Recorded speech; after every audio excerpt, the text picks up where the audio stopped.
Okay, Arwin, sa dami-dami na player na pinahihirapan mo, sino naman yung nakakadepensa sa'yo kahit papano?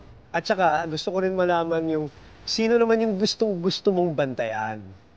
Si si Aranya na dumidepensa rin sa akin yan.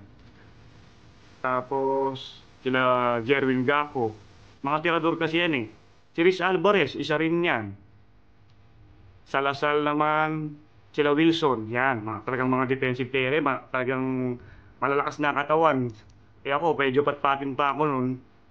Talagang pagkabanggaan, talagang sasakit katawan mo, mabuti lang. Sanay na ako sa banggaan. Kaya minsan, hindi puro bangga ang ginagawa ko. Technique, bilis, yun na lang ang ginagamit ko.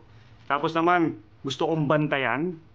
Talagang gusto kong bantayan nun. Sila, sila Joseph Yu, tapos sila L.A. Tenorio, yan mga yan. Kasi magaling talaga, scorer talaga, aasahan talaga ng mga team.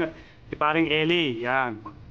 Magaling din ng time na yan, eh. Gusto ko kasi bumantay ng mga maliliit na gusto ko ipakita na kaya kong bumantay ng maliliit. Arwin, meron ka ba kino-consider na rival in college sa UAP basketball? Si Joseph yung pinaka-tingin kong para sa akin medyo may kaangasan siya talaga.